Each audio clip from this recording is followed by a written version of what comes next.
I just used your card for snacks, my sister's kid said. By morning, $6,300 was gone. Mom dismissed it. Kids will be kids. I said nothing. That night, I quietly froze every card tied to their accounts. At 6 a.m., my sister opened her banking app and screamed, and 10 minutes later I got a call from. I barely managed to keep my emotions in check when I saw it. $6,300. Gone. Almost all the money I had left. And spent on absolute nonsense. I didn't cry, didn't scream. I just stared at my laptop screen feeling like my chest was being crushed. That money was supposed to last me through the month. I was already stretching things thin trying to support 5 people on one paycheck. Myself, my daughter, and my sister's entire family. I scrolled through the list of charges. Louis Vuitton. Zara. A pair of sneakers that cost more than my rent back when I was in college. High-end hair tools, niche skincare brands, and even a wellness retreat deposit that made me physically laugh. Not because it was funny, because it was absurd. My niece, 18, unemployed, had used my saved card details to go on a luxury shopping spree. She had no money of her own. He never had. And it wasn't an accident. I know that because of what she said earlier that evening. I got home a little after 8 p.m. Long day, back-to-back meetings at work.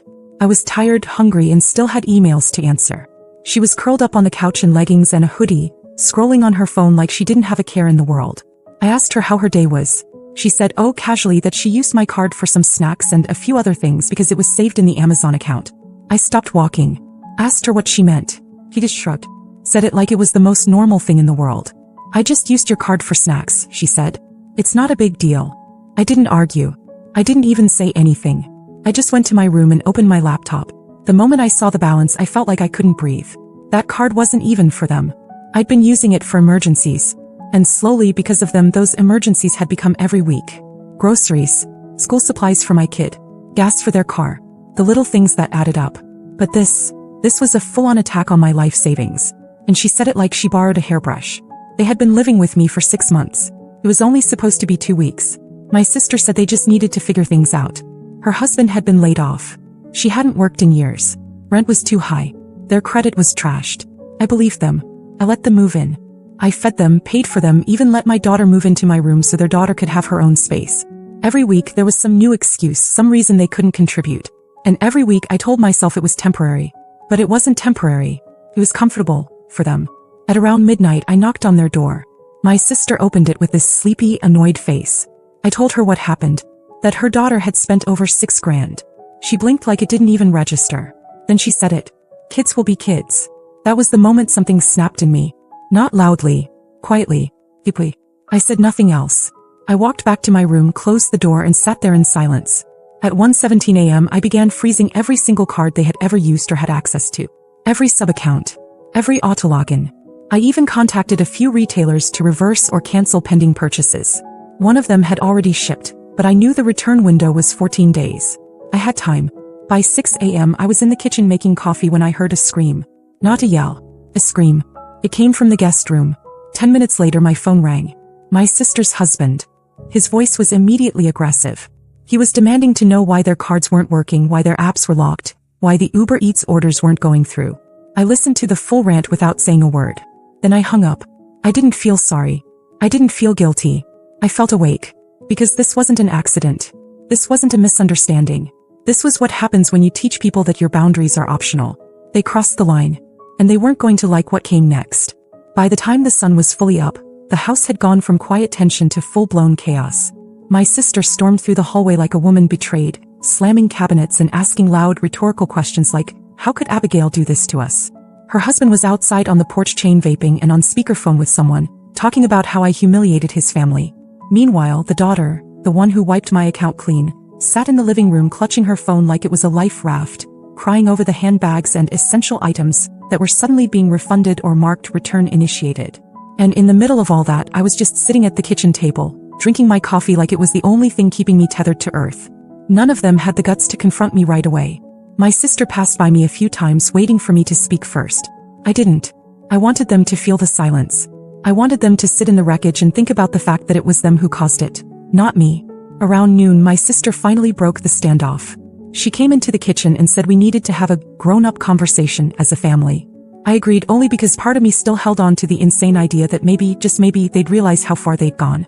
We sat down in the living room. Me on one side, them on the other like it was a negotiation table. My sister started with, "We feel like your reaction was a bit extreme." Then came the usual. That I embarrassed them. That I created instability. That I should have just talked to them first before cutting off access to the accounts. As if the $6,300 vanishing without a single heads up from them was perfectly reasonable. Her husband jumped in next, saying I made them feel unwelcome and helpless. He actually said I damaged the trust between us.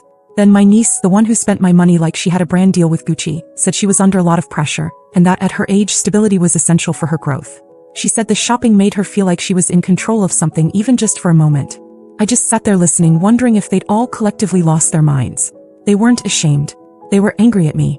I told them calmly that I had less than $300 to my name now. That I was behind on 2 utility bills. That I'd given up nearly every comfort I had so they wouldn't have to sleep in their car. That I hadn't had a proper weekend off in over 4 months because of extra shifts.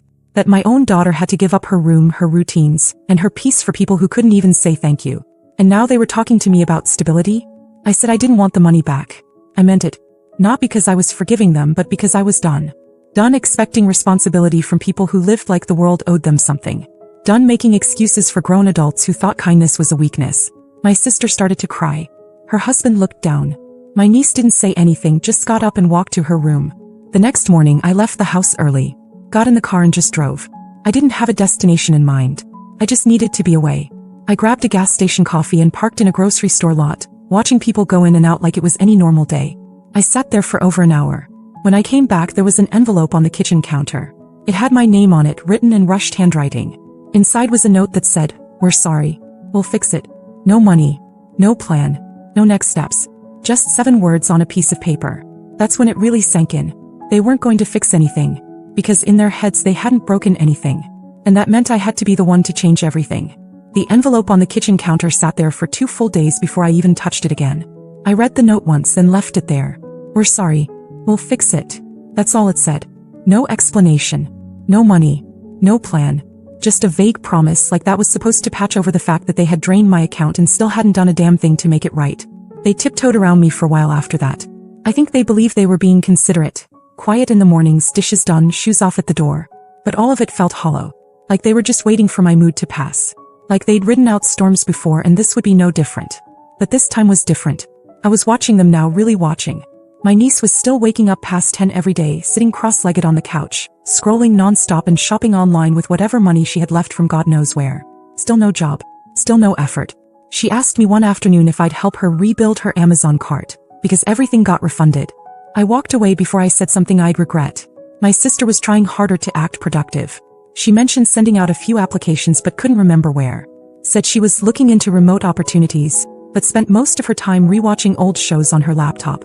Her husband, meanwhile, spent the majority of his time in the garage, hiding behind the excuse of job hunting, while vaping and watching YouTube videos. It was surreal. Like I was living in a simulation where nobody could see the wreckage except me. So one night after work, I stayed up late at the dining table and made a plan. I printed out job listings from 3 local websites. Entry-level stuff, nothing fancy, just a way to get their feet in the door and start making money again. I sorted them by skill level, made little notes about which ones might be a good match for each of them. I even wrote down the bus routes for the ones they could get to without needing my car. The next day I called a house meeting. Told them I had something to share and asked for 15 minutes of their time. They sat down looking more annoyed than curious. I started by saying I wasn't looking to punish anyone. That I knew things had been hard and I understood the pressure they were under. But that I couldn't carry 5 people on one salary anymore. I said I'd printed out job opportunities for each of them, things they could apply for this week. That if they took action now we could move forward. Together. My sister didn't say much. He kept nodding but not really looking at me. Her husband leaned back on the couch and said he appreciated the effort but that it's not that simple. That there were other factors I wasn't considering. I asked him what those were. He didn't answer. Then came the worst part. My niece rolled her eyes, picked up the job listings, glanced at the paper like it was a joke, then stood up and dropped them in the trash. She said, "I'm not going to work at some fast food place like I'm 16. I'm not desperate." I looked at her, then at my sister. Nothing. They just let it happen. No one corrected her. No one apologized. No one pulled her aside later. It was just normal to them. I went to bed without saying another word. But that night, lying in the dark, I realized that the person I'd become over the last 6 months, the one who kept giving, sacrificing, stretching herself thin, she had to disappear. Because they weren't just taking money anymore. They were taking pieces of me. And I had one final move left. That night I barely slept. I was too aware of how everything in that house had turned upside down. It wasn't just money anymore. It was the disrespect, the entitlement, the way they looked at me like I was in their way for trying to help them stand on their own 2 feet. I kept thinking about my niece's words. I'm not desperate. After dumping the job listings into the trash like they were a menu she didn't like. By morning, I knew what I had to do. First thing, I called into work and took a personal day. Then I started gathering receipts. Return windows were closing and I wasn't going to let that money slip away. Most of the big-ticket items my niece ordered hadn't even been opened yet. Still in their boxes, sitting in the corner of her room like trophies. I didn't ask for permission. I just packed them into the trunk of my car. She didn't even notice. She was in the backyard on FaceTime laughing about something with a friend. I heard her say the words, "She's still mad about the card thing," and then laugh like I was some uptight idiot who couldn't take a joke. I drove straight to the high-end boutique downtown and returned the handbag first. They asked if I was the original purchaser. I said yes. No questions. Refund processed. $1,199 back to my account. Then Sephora, the Nike store, and a small online boutique with a physical location across the city. I spent 5 hours driving around, returning every last thing I could. By the end of the day, I'd recovered nearly $4,500. I came home exhausted but calmer than I'd felt in weeks. I was in the kitchen pouring a glass of water when my niece finally noticed. She came flying into the room demanding to know where her stuff was. I told her flat out I returned it, that it was never hers to begin with. She started screaming. Not just yelling, screaming. Called me a thief, called me jealous, said I was ruining her life. And then she did something I never expected. She picked up my coffee mug and threw it at the wall. The crash was so loud my daughter came running out of her room. My sister came in seconds later, asking what the hell was going on. My niece pointed at me and shouted that I'd stolen from her, that I'd violated her privacy, and that she was going to call the police. I looked her dead in the face and said, "Go ahead." That shut her up. Then, for the first time since this nightmare started, I turned to my sister and said exactly what I'd been holding back. I told her her daughter had turned into someone I didn't even recognize. That I'd tried everything. Fed them, housed them, protected them, and all I got in return was gaslighting, disrespect, and financial ruin. I said that if she wasn't willing to parent her child, then she'd both failed as a mother and as my sister. Her husband stood there silently in the doorway. He didn't say a word. And I wasn't done. I told them they had 14 days to get out of my house. That was it. No more chances. No more warnings. They were going to figure it out on their own, just like I had for the last 10 years. I said I'd give them the resources if they needed them, but I wasn't going to carry them anymore. My sister started crying again, saying it wasn't fair, that they weren't ready. And that's when I dropped the last piece. I told them I'd called a family friend who runs a restaurant. They had 3 positions open. Host, server. I told them the friend agreed to hire all 3 of them, if they showed up Monday morning. My niece laughed in disbelief. My sister looked horrified. They thought I was joking. I wasn't. None of them answered me that night. But the next morning, the husband, the same man who yelled at me a week ago, walked into the kitchen and asked what time the shift started. He didn't say thank you, but at least he was finally scared enough to move. Monday morning came, and for the first time in months, the house was dead silent at 7 a.m. No one scrolling on their phone, no giggling FaceTime calls, no cereal bowls left out. Just quiet. Then I heard the front door close. I looked out the window and saw my sister's husband getting into their car. He was actually going. No fanfare.